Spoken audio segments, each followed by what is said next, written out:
Hello friends, ಎಲ್ಲರಿಗೂ ನಮಸ್ಕಾರ. ನಿಮ್ಮೆಲ್ಲರಿಗೂ ವಿಮು ಫ್ಯಾಷನ್ ಕನ್ನಡ ಚಾನಲ್ಗೆ ಸ್ವಾಗತ. ಫ್ರೆಂಡ್ಸ್, ಇವತ್ತಿನ ವಿಡಿಯೋದಲ್ಲಿ 34 ಸೈಜ್ ಇರುವಂಥ ಪ್ರಿನ್ಸಸ್ ಕಟ್ ಬ್ಲೌಸ್ ಯಾವ ರೀತಿ ಕಟ್ಟಿಂಗ್ ಮಾಡಬೇಕು ಅಂತ ಹೇಳ್ತಾ ಇದ್ದೀನಿ. ಇದರಲ್ಲಿ ನೋಡಿ, ನಾನು 80 ಸೆಂಟಿಮೀಟರ್ ಲೈನಿಂಗ್ ಬಟ್ಟೆ ತೊಗೊಂಡಿದ್ದೀನಿ. ಇದು ಸ್ಟೋನ್ ವರ್ಕ್ ಬ್ಲೌಸ್ ಪೀಸ್ ಇದೆ. ಫಸ್ಟು ನಾನಿಲ್ಲಿ ಒನ್ ಫೋಲ್ಡಿಂಗಲ್ಲಿ ಬಟ್ಟೆನ ಫೋಲ್ಡಿಂಗ್ ಮಾಡ್ಕೋತಿದ್ದೀನಿ. ಇದು 4 ಫೋಲ್ಡಿಂಗ್ ಅಲ್ಲ, ಓನ್ಲಿ 1 ಫೋಲ್ಡಿಂಗು, ಇಷ್ಟೇ ಮಾತ್ರ. ಫ್ರಂಟ್ ಬೇರೆ ಬರುತ್ತೆ, ಬ್ಯಾಕ್ ಬೇರೆ ಬೇರೆ ಕಟ್ಟಿಂಗ್ ಮಾಡ್ತಾಯಿದ್ದೀನಿ, ಒಂದೇ ಸರಿ ಕಟ್ಟಿಂಗ್ ಮಾಡ್ತಾಯಿಲ್ಲ. ಸ್ಕ್ರೀನ್ ಮೇಲೆ ಕಾಣಿಸಿದೆಯಲ್ಲ, ಆ ಒಂದು ಮೆಜರ್ಮೆಂಟ್ ಇದೆ. ಇಲ್ಲಿ 14.5 ನಾನು ಲೆಂತ್ ತೊಗೋತಾ ಇದ್ದೀನಿ. ಇದು ನನಗೆ ಫಿನಿಶಿಂಗಾಗಿ 13.5 ಇಂಚು ಬೇಕಾಗುತ್ತೆ. ಇಲ್ಲೊಂದು ಲೈನ ಡ್ರಾ ಮಾಡ್ಕೋತೀನಿ, 5 ಇಂಚು, ಮತ್ತು ಇಲ್ಲಿಂದ ಇಲ್ಲಿಗೆ 5.5 ಇಂಚು, ಮತ್ತು ಎದೆ ಸುತ್ತಳತೆ 34 ಇದೆ. 34ರ 4ನೇ ಭಾಗ 8.5 ಬರುತ್ತೆ. ನಾನಿಲ್ಲಿ 8.5 ನಲ್ಲಿ ಎದೆ ಸುತ್ತಳತೆ ತೊಗೋತಾ ಇದ್ದೀನಿ. ಎಕ್ಸ್ಟ್ರಾ ಮಾರ್ಜಿನ್ನು 1.5 ಅಥವಾ 2 ಇಂಚು ನೀವು ತೊಗೋಬೋದು. ನೆಕ್ಸ್ಟ್ ಇದಾದಮೇಲೆ ಇಲ್ಲಿ ಓನ್ಲಿ 1 ಇಂಚ್ ಮಾತ್ರ ಕೊಟ್ಟು ಈ ಥರ ಒಂದು ಶೇಪ ತೊಗೊಳ್ಳಿ. ಡೀಪ್ ಕಡಿಮೆ ಇದ್ದರೆ 1.5 ಇಂಚ್ ಕೊಡ್ಬೋದು, ಡೀಪ್ ಜಾಸ್ತಿ ಇದ್ದರೆ 1 ಇಂಚ್ ಮಾತ್ರ ಕೊಡಿ. ಇಲ್ಲಿ 7 ಇಂಚ್ ತೊಗೋತಾ ಇದ್ದೀನಿ, ಮತ್ತು 1 ಇಂಚ್ ಟಕ್ಸ್ಗೆ ಮತ್ತು 2 ಇಂಚು ಎಕ್ಸ್ಟ್ರಾ ಮಾರ್ಜಿನು. ಈ ಥರ ಒಂದು ಮಾರ್ಕಿಂಗ್ ಮಾಡಿಕೊಂಡು ಈ ಒಂದು 2 ಲೈನ ನೀವು ಸ್ಕೇಲಿಂದ ಡ್ರಾ ಮಾಡ್ಕೋಬೇಕಾಗುತ್ತೆ. ಹಾಗೆ ಈ ವಿಡಿಯೋದ ಒಂದು ಸಂಬಂಧಪಟ್ಟಂತೆ ನಿಮ್ಗೆ ಏನಾದರೂ ಡೌಟ್ ಇತ್ತು ಅಂದರೆ ಕಮೆಂಟಲ್ಲಿ ನೀವು ತಿಳಿಸ್ಬೋದು. ನೋಡಿ, ಇಷ್ಟು ಕಂಪ್ಲೀಟ್ ಆಯಿತು. ಇವಾಗ ಇದನ್ನು ಕಟ್ಟಿಂಗ್ ಮಾಡ್ಕೋತೀನಿ. ನಾನಿನ್ನು ಬ್ಯಾಕ್ ಪಾರ್ಟ್ನ ನಾನಿನ್ನೂ ಮಾರ್ಕಿಂಗ್ ಮಾಡಿಲ್ಲ. ಇಷ್ಟು ಕಟ್ಟಿಂಗ್ ಆದಮೇಲೆ ನೆಕ್ಸ್ಟು ಮಾರ್ಕಿಂಗ್ ಮಾಡ್ತೀನಿ.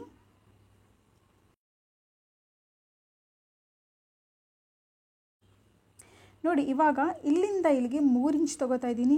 ಡೀಪು ನಿಮಗೆ ಎಷ್ಟು ಬೇಕೋ ಅಷ್ಟು ತೊಗೋಬೋದು. ಇದು ಕ್ಲೈಂಟ್ ಬಟ್ಟೆ ಆಗಿರೋದ್ರಿಂದ ಅವರು ಬ್ಯಾಕಲ್ಲಿ ಓನ್ಲಿ 3 ಇಂಚ್ ಮಾತ್ರ ಪಟ್ಟಿ ಬರಬೇಕು, ಅಷ್ಟು ಮಾತ್ರ. ಇನ್ನು ಬಾಕಿದೆಲ್ಲ ಫುಲ್ ಡೀಪ್ ಕೊಡಿ ಅಂತ ಹೇಳಿದ್ದಾರೆ. ಅದಕ್ಕೋಸ್ಕರ 3 ಇಂಚ್ ಬಿಟ್ಟು ಇನ್ನು ಉಳಿದಿದ್ದೆಲ್ಲ ನಾನು ಡೀಪ್ ತೊಗೊಂಡಿದ್ದೀನಿ. ಈ ಥರ ಮಾರ್ಕಿಂಗ್ ಮಾಡ್ಕೊಳ್ಳಿ. ನೀವು ಶೇಪ್ ಚೇಂಜ್ ಬೇಕು ಅಂದರೆ ಚೇಂಜ್ ಮಾಡ್ಕೋಬೋದು.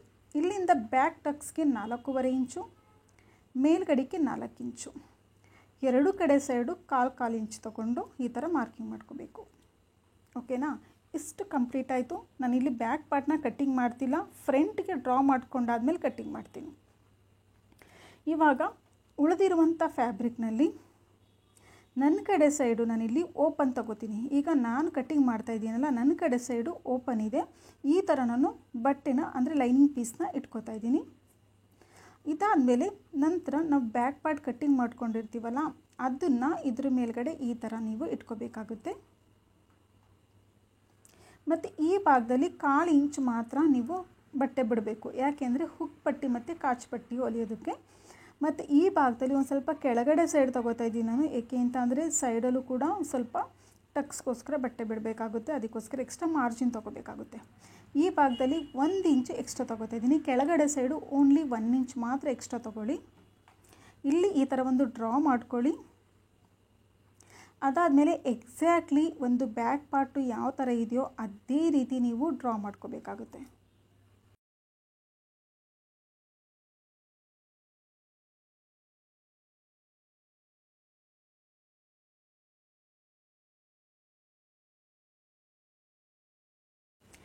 ನೋಡಿ, ಇಷ್ಟು ಕಂಪ್ಲೀಟ್ ಆಯಿತು. ಕಂಪ್ಲೀಟ್ ಆದಮೇಲೆ ಇವಾಗ ನಾನು ತೆಗೆದಿಟ್ಟೆ ಬ್ಯಾಕ್ ಪಾರ್ಟ್ನ.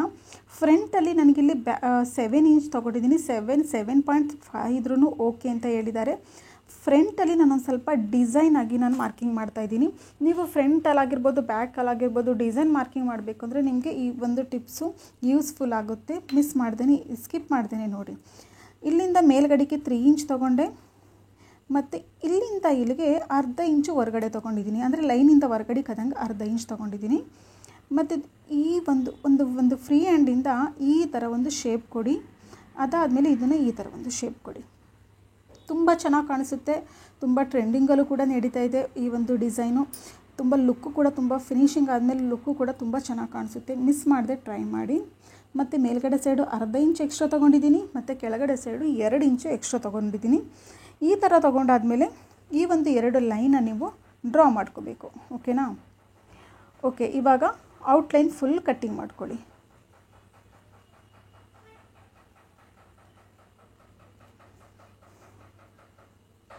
ಈ ಥರ ಕಟ್ಟಿಂಗ್ ಮಾಡ್ಕೊಳ್ಳಿ.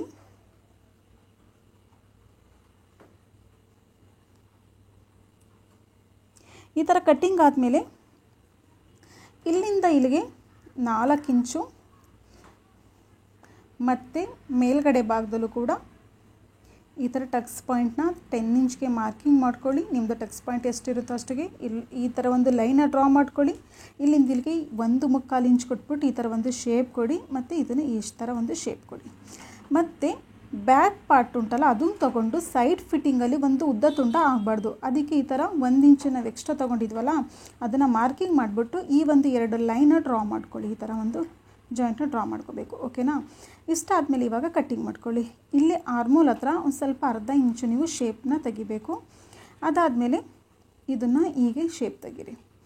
ನಂತರ ಇದನ್ನು ಈ ಥರ ಶೇಪ್ ತೆಗೀರಿ. ಸ್ವಲ್ಪ 1/4 ಇಂಚು ಕಟ್ ಮಾಡಿಬಿಟ್ಟು ಇದನ್ನು ಈ ಶೇಪ್ನ ಕಟ್ಟಿಂಗ್ ಮಾಡ್ಕೋಬೇಕು. ನಾನಿಲ್ಲಿ ಫ್ರಂಟ್ ಪಾರ್ಟ್ನ ನಾನು ಕಟ್ಟಿಂಗ್ ಮಾಡ್ತಿಲ್ಲ, ಯಾಕಂದರೆ ಇದಕ್ಕೆ ಕ್ಯಾನ್ವಾಸ್ ಕೊಡಬೇಕು, ಅದಕ್ಕೋಸ್ಕರ ಕಟ್ಟಿಂಗ್ ಮಾಡ್ತಿಲ್ಲ. ಇಲ್ಲಾಂದರೆ ಇದು ಒಂದು ಸೀರೆ ಪೀಸ್ ಉಂಟಲ್ಲ ತುಂಬ ಸಾಫ್ಟ್ ಇದೆ. ಡೈರೆಕ್ಟಾಗಿ ನಾವು ಲೈನಿಂಗಿಂದನೂ ಕೂಡ ಕಟ್ಟಿಂಗ್ ಮಾಡ್ಕೊಳ್ಳೋಕ್ಕಾಗಲ್ಲ, ಕಟ್ಟಿಂಗ್ ಮಾಡಿಬಿಟ್ಟು ಸ್ಟಿಚಿಂಗ್ ಮಾಡೋಕ್ಕಾಗಲ್ಲ. ನಾವು ಕ್ಯಾನ್ವಾಸಿಂದ ಸ್ಟಿಚಿಂಗ್ ಮಾಡಿದ್ರೆ ಆ ಒಂದು ಡಿಸೈನು ಒಂದು ಲುಕ್ಕು ತುಂಬ ಚೆನ್ನಾಗಿ ಕಾಣಿಸುತ್ತೆ, ಇಲ್ಲಾಂದರೆ ಚೆನ್ನಾಗಿ ಕಾಣಿಸಲ್ಲ. ಸೊ ಅದಕ್ಕೋಸ್ಕರ ನಾನಿಲ್ಲಿ ಫ್ರಂಟ್ನ ನಾನು ಕಟ್ಟಿಂಗ್ ಮಾಡಲಿಲ್ಲ, ಕ್ಯಾನ್ವಾಸ್ ಕೊಡಬೇಕು ಅದಕ್ಕೋಸ್ಕರ.